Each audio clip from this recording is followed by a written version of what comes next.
Hello everyone, reporting from TIFF, and I got another review from you. This is from Malcolm Washington. This is the piano lesson. This is of course part of the August Wilson canon, which I'm a fan of.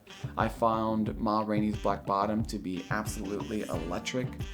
Fences I thought was a noble attempt to adapt from stage to screen with some masterclass acting. And now we have the piano lesson directed by Denzel Washington's son, Malcolm Washington. And this may be the most accessible adaptation for a mainstream audience thus far.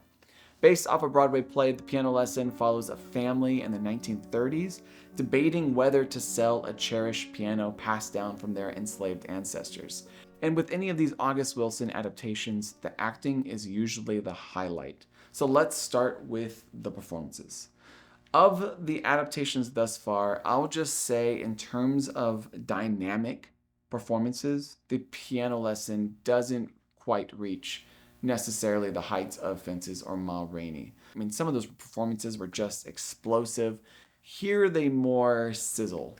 The main character, Boy Willie, is played by John David Washington. To be honest, John David Washington hasn't really ever blown me away in previous films. Though I thought he was pretty good in Malcolm and Marie. But I thought he was actually quite good here in a very kind of theatrical way, but good. First, Samuel L. Jackson reprises his role from Broadway as the uncle, kind of the patriarch and peacekeeper of the family. He sits a little bit in the background, actually, in this story.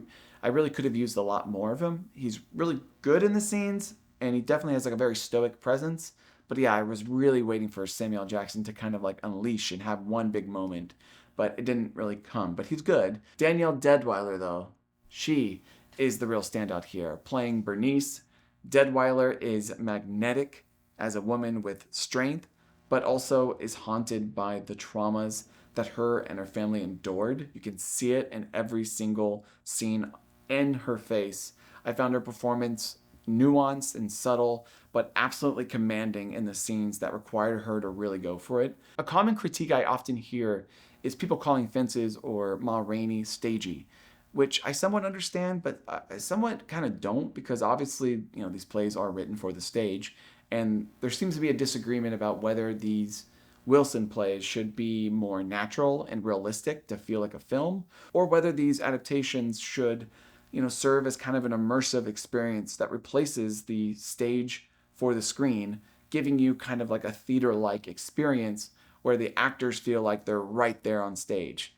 In The Piano Lesson, it feels a little bit of a hybrid of both theatrical and cinematic. Sometimes it feels like a play, sometimes it feels like a film. For some reason, the words of August Wilson didn't pop out like they did in the other adaptations. In those adaptations, it felt like the written word was the star of the show. In The Piano Lesson, the film seems to have a desire to feel cinematic by being kind of showy with its camera work and scoring, which I did enjoy on a certain level, but I felt like maybe it was kind of drowning out some of that great dialogue. There's a ghost element to the story also that director Malcolm Washington really leans into, and for the most part, I was kind of into it.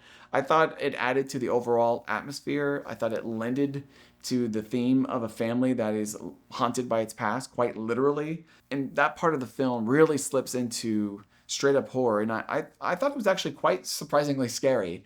I think for everyday moviegoers, when given the choice between Ma Rainey and Piano Lesson, I think a majority might actually prefer the later because of these really intense, scary scenes.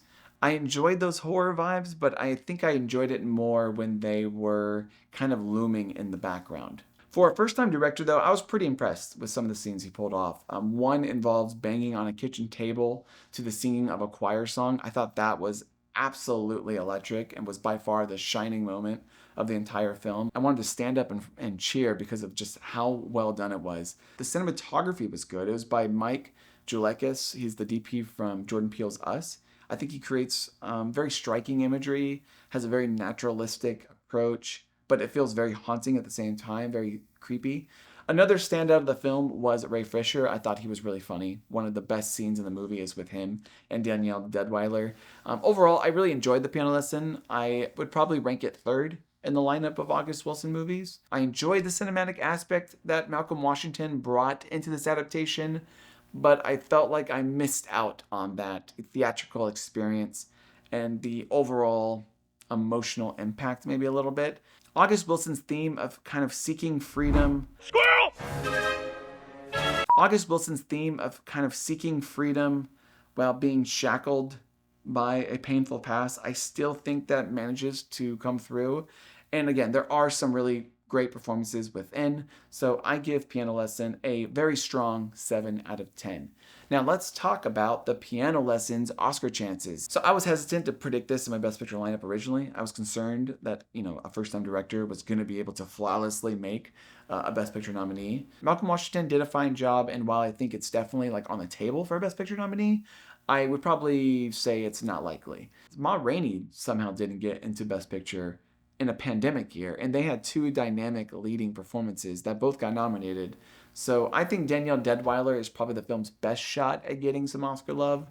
Danielle Brooks was kind of the sole nomination for Color Purple, and I think that's what we're looking at here. Currently, the supporting actress category is looking pretty thin, so at this point I would even say that she's a threat to win the category. But we got to see more movies. We got to see how Blitz comes out with Saoirse Ronan.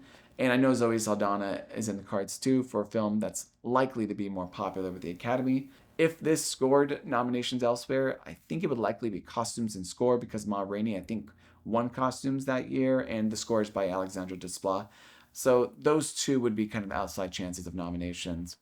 But yeah, that's what I'm kind of thinking right now. But those are my thoughts, and that's my review on the Piano Lessons. Let me know in the comment section below if this was a film you enjoyed. I'm actually really curious to see what people think about this one. I'm about to go leave and watch Saturday Night, so feel free to hit the subscribe button down below. Follow me on Twitter for immediate reactions to the movies that I watch. Links in the bio. Thanks always for watching, and until next time, I will see you at TIFF.